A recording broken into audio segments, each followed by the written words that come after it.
What is up, my dudes? Welcome back to another Elune video. Been a hot minute, but today this video is sponsored by Gamevil, so thank you Gamevil once again for sponsoring today's video. There will be a coupon code for some prizes, in-game content, rewards for you guys in the description of this video, so make sure you guys stay till the end, drop a like, hit that subscribe button, ring that bell, all that good stuff, and thank Gamevil for giving you guys some free goodies today. But today, guys, we are going to be talking about what is the new best legendary tank in the game. So we now have three. We have Mei, our new kind of waifu maid girl. We have our OG Fahrenheit, and then we have the second comer of Rachel. So you guys all know I'm a very big fan of Rachel, especially after her rework. She did improve quite a bit. But we're going to go over what is the overall best one. Now, I will say that, like, each of them does kind of a different role. So, honestly, it will kind of depend on content. But I will give my thoughts of what I think personally is the most overall useful one. So, let's start with Mei. So, Mei's stats here, we have 93,000 HP. Almost 10,000 physical defense, almost 10,000 magical defense, so the same on physical and magical defense. Speed of 106, evasion of 42, crit 21, attack 5421. Okay, so now let's go into compare stats. So we're going to go through stats comparison first, then we'll go over skill comparison. So now we're going to go into, where is he at? There we go, Fahrenheit. So Fahrenheit at max level is going to have around the same. So he has actually more HP. He has more physical and magical defense. He has one less speed, same crit, same evasion. I think 42? Was that about the same? And then attack of 5,000. Let's go back real fast. Because she was at... I don't know why it does that. It makes me go all the way back here. 106. Okay, so Mei has 400 more attack. They have the same evasion, they have the same crit, and then Fahrenheit has about 200 more, or about 300 more defense, but he does have massively more, 93,000 93,000? Is that what it was? Jeez, why do you have to keep doing this? Me not remembering. 93,265 HP to 98,760. So he has 5,000 more HP, about 300 more defense, and then 400 less attack and 1 less speed. So that's the stat comparison between Fahrenheit and Mei. So now let's go into Rachel, which is going to be a massively different stat comparison, actually, guys, because we all know Rachel is more of a hybrid tank. So Rachel has over 1,000 more attack than either of those units, and then she's pretty close on defense to those guys. Not quite as much, but she has 9,200 physical defense and 9,100 magic defense. HP, though, is very lacking at only 70,000. So big dip in HP. Same crit, same evasion, and around the same speed. One less speed than Mei. So Mei is the fastest of the heroes. Rachel has the most attack of the heroes. And then Fahrenheit, stat pool-wise, probably has the best stat pool over like all of them as a whole. So stat-wise, I would say Rachel is definitely the worst overall. While she does have 1,000 more attack overall, as your tanker, generally she's going to be there to tank. So let's go over the skills and let's see how the skill comparison is. And since we're on Rachel, we'll go ahead and start with Rachel. I've done a big Rachel comparison, so we're going to go through her stuff very, very fast. So she has a regular damage for her skill 1. So for her special, her skill 2, she's going to be channeling for 2 turns. It reduces damage received by 10%, inflicts a fizz effect that causes provoke on the target for 2 turns.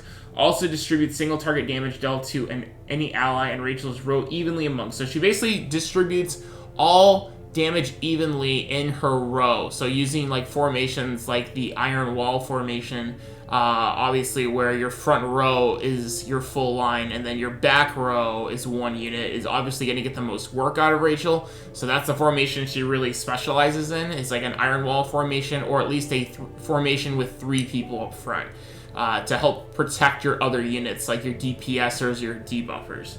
So that's where her S2 is really going to shine there. So then we go into her ultimate. is going to deal physical damage of, you guys see that 160, 2.3% attack to one enemy. It deals additional damage of 20% of the enemy's max HP. That was the big change, remember, is it went to max HP instead of remaining HP.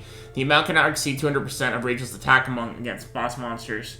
So remember, though, she is capped at 200% of her attack, so to build her, you actually want her to have as much attack as possible on her ultimate. So that is where she's going to be a lot different. Like I said, she is a very niche hybrid unit. I wouldn't say niche, but she's a very hybrid tank unit. It probably was one of the best overall hybrid units where she does a lot of different things, like, decently well.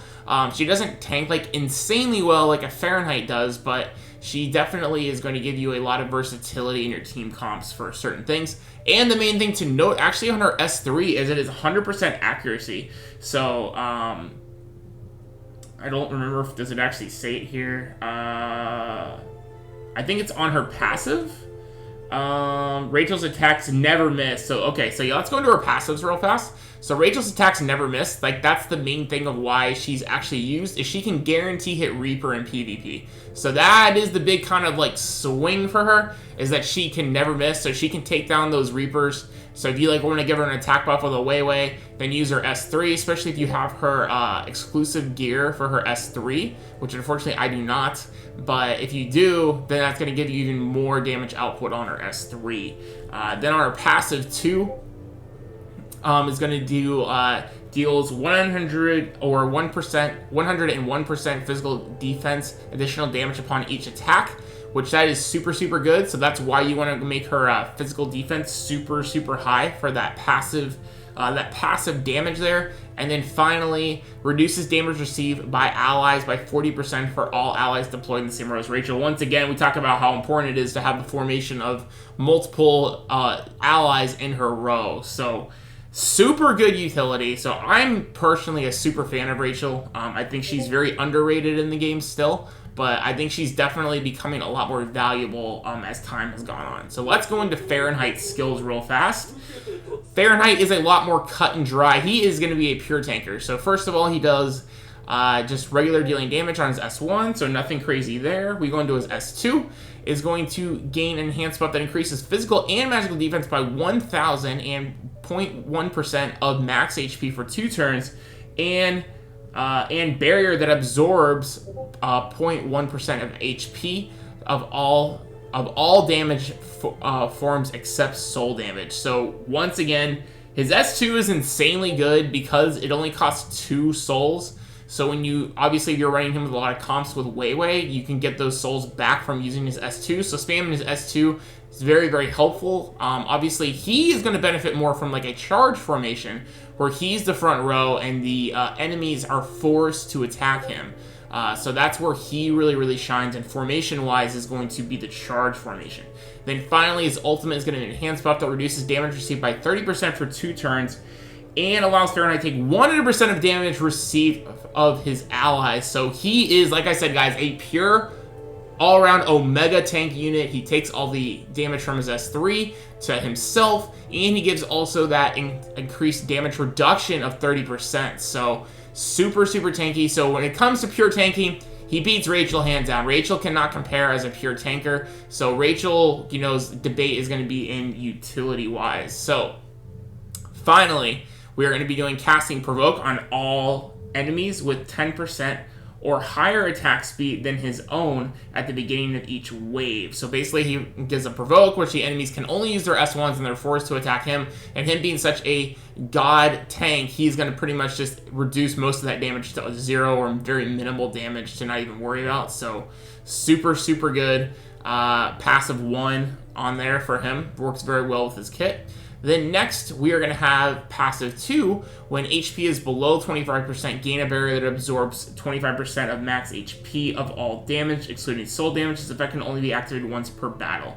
So once again, just kind of definitely helps him tank more consistently and helps him stay alive to tank those hits even more. So, and then finally, is going to reduce damage received by 5% until the next character's turn after receiving damage from a direct attack. Can be reduced up to 30%. So, far as tanks go so far, I would say Fahrenheit wins in the pure tanking department, hands down over Rachel for sure. So let's go into May's skills real fast. Let's bring these all the way up to max. So dust off her broomstick, striking the enemy with a total dealing of 580 and 1.3% damage. So 5-time hits. So the thing to note here is that she does 5-time hits. So that can be actually useful in certain contents, maybe like World Boss, where you need to hit like one of the World Bosses makes the first hit 0 damage. Granted, she's a tank, she's not a DPSer, so she may not be all that useful for dealing damage like an artamiel is. So, but that's what her first skill does. So then we have become astonished at the sight of a ghost from physical world. So increases evasion rate by 30% for 4 turns and gain an enhanced buff that heals her HP by 30% upon receiving a turn. And then skill gem set restores 5% HP. So that is a actually super good skill gem set. A lot of the other skill gem sets are not very useful. That is actually a rare occurrence where it's actually insanely useful. So this is totally different than Fahrenheit and Rachel, where they are all about reducing damage. This is about evading the attack, which you guys know is better overall most of the time because you're actually to just evade it and take no damage. And you're also healing HP by 30% upon receiving a turn. So increases evasion by 30%. For 4 turns and gaining enhanced buff that heals her HP. So built-in heal for herself and built-in evasion for herself. So super, super good. Once again, only costs 2 souls. So once again, super, super soul efficient in team comps. So very, very good skill too. So let's go into her S3, crank that all the way up. This is going to be super different. This is actually going to be doing an AoE of 601.4% attack to all enemies, and inflicting a fizz effect that causes bleeding, and curse effect that causes panic for 4 turns. Reduces damage receives reduces damage May receives by 8% for 4 turns for every status effect with this skill. So so basically, say you're taking on 5 enemies, say you land bleeding and panic on all 5 enemies, that's going to be 8% times 10. So think about that. That's 80% damage reduction because you land a bleed and a panic on 5 enemies. Granted, that's like a shooting for the moon type situation. So that's not going to happen all the time, but still pretty sweet of how that works out, you know. So I think that's her S3 super, super cool. You know, this may be something to see in PvP. I think she seems like a lot like a PvP unit, although her S2 is still very, very good for single content. You know, having that, basically she's going to get, she gets 5% HP, then plus another 30%, so she actually restores 35% HP upon receiving a turn. I'm not sure if her S2 will heal at 5%, or if it's going to heal when it's triggered. I'm not sure on that. But regardless, I haven't tested her yet myself, so you may heal 35% when you activate it, and then upon receiving a turn, heal 35%. But it didn't say that. It just says upon receiving a turn. So I don't think so, but you may heal that 5% when you use it. So who knows? We'll have to see. But regardless, it's still super good utility. So then when we go into our passive 1, it's going to be May treats the ally with the lowest max HP, excluding herself as the masters of the beginning of battle. She takes damage for her master instead and removes a debuff from her master upon receiving a turn. So this is super good, guys, for you guys running like squishy DPSers that will die. Now, I can see her being pretty darn useful actually in Chaos Tower when you're getting one-shot by a lot of people. So for a lot of you guys that are still struggling to clear all 60 floors of Chaos Tower, that's where she could be really good at protecting your squishy units, like maybe like your Kangrims or your Reapers. Granted, Reaper has built-in evasion, so probably she's not gonna combo too well with May. But like maybe if you're running like a Chloe that's relatively squishy, things like that, then that's going to be super useful, you know, for that. Plus, it has that built-in cleanse upon receiving a turn. So, built-in cleanse plus built-in heal is super, super good. So, Actually, this is not built-in heal on passive, but it will built-in heal on her S2, and it will built-in a cleanse on her passive 1. So super good there, utility-wise. Alright, and then this is increased chance of evading enemy special skills by 15%, and chance of evading any ultimate and rage skills by 30%. So when you combine that with her evasion on her S2, you're looking at 45% chance of evading, actually, was this 30%? Go back to here. 30%. Okay, yeah, so it was, yeah. So 45% of chance of evading the skill 2 on enemies, and then a 60% chance of evading your ultimate and rage skills. So that's actually pretty useful. That makes me actually kind of want to run her over Fahrenheit a lot of content, just because that's a massive evasion chance for her.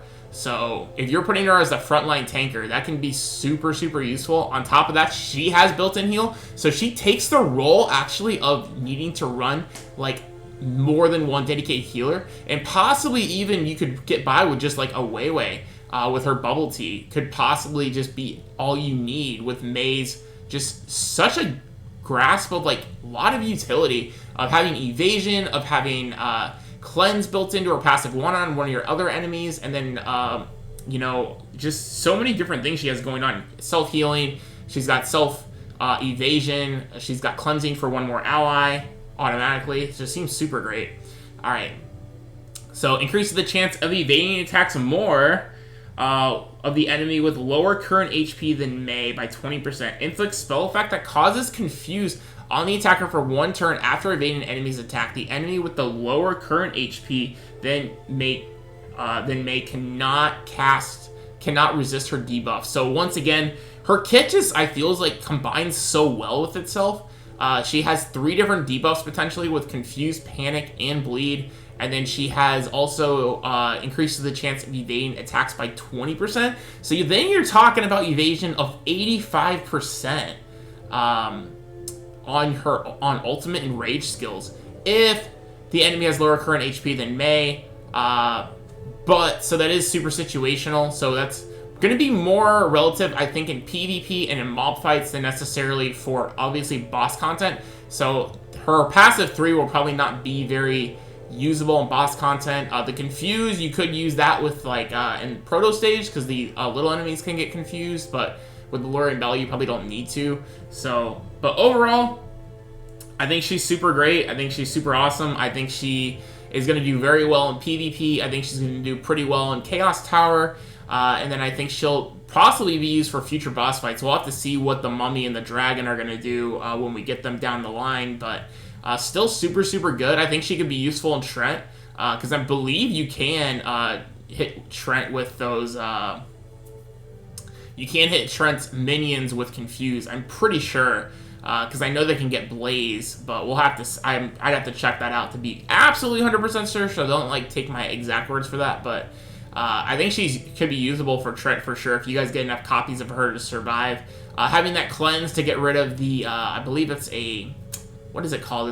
It's kind of like a provoke that the minions can inflict on your DPSers too. So if your DPSers have the lowest HP, then that could be useful too with her passive 1. So. In conclusion, what do I feel is the best overall used tank? I actually am going to give it overall, I want to say to Fahrenheit. Just because Fahrenheit is a very, very good cheat code, I feel, for Iscariot 12. One of the new comps is super, super good. I actually haven't even posted that video. I need to post that video. Remind me, guys, to post that video for an auto. There's an auto run I've done thanks to my guild giving me the comp for using Fahrenheit to basically auto Iscariot 12. So I want to go because we're talking about tanks, and tanks' general purpose is going to be to tank damage and reduce damage. And no one does that better than Fahrenheit. Fahrenheit's S3 takes all the damage. His S2 makes his defense super, super high. He creates so many different types of barriers. He has provoke, so he gets attacked more. So overall, I'm going to give Fahrenheit still the #1 seed for an overall tank. Now, if you're looking for multiple things that a tank can do, I actually am probably going to go with Mei, because I actually think that for like a hyper utility tank, she brings self-healing, she brings a cleanse, She brings debuffs she can inflict on the enemies. She brings massive amounts of evasion to herself. So, you know, it really depends. You know, if Provoke's a really big thing you can utilize, that's great. If you're getting hit with lots of AoEs, probably Fahrenheit's better because he can protect all your allies. But if you're looking for a lot of single targets, maybe Mei could be better because she can be in your front line and evade those attacks, and if the enemies don't have a way to hit your back row, then Mei could possibly be better. So it all just kind of depends on what you're going up against. But overall, my pick is going to be Fahrenheit, guys. So that's going to be that overall, kind of analyzing the 3 legend tanks we have currently in the game. So I hope you guys all enjoy that part. But to end the video, let's go ahead and do some legend summons, since I do have these in my gift box. So why not finish out the video with a little bit of legend summons. They're going to go away in 1 day, so they are going to go away before Mei's banner leaves. So I can't hoard these any longer. So let's see if we get anything new. I'm not sure if the new units are in the pool yet. I hope they are. I hope they are. That is Rachel, right? Oh, no, it's a Freya. Okay. All right, not bad. That's my first Freya dupe for the D slate, so that's not too terrible. All right, so let's see what this 5-star can be. So assuming I cannot get Reaper or Curiso, then I want, and I'm sorry if I mispronounced his name, I want to see a Trent or an Alvida. Those are the ones I want to see. Let's see. Oh, it's a Balder. Rip. Rip. Alright, well, we pulled a Freya, so that's still good. Alright, guys, that's going to be the video today. A little bit longer than expected, but I hope you guys all enjoyed today's content. If you guys did, make sure you guys drop a like down below, hit that subscribe button. As always, if you guys are new, ring that bell so you guys don't miss notifications, all that good stuff, and let me know how you guys are doing with Elune, how you guys are enjoying the game. Thank you guys so much once again for supporting the channel, and special shout out to Gamevil for sponsoring today's video, as always. And thank you guys so much. Enjoy the rest of your day, and I will see you all in the next one. Peace out.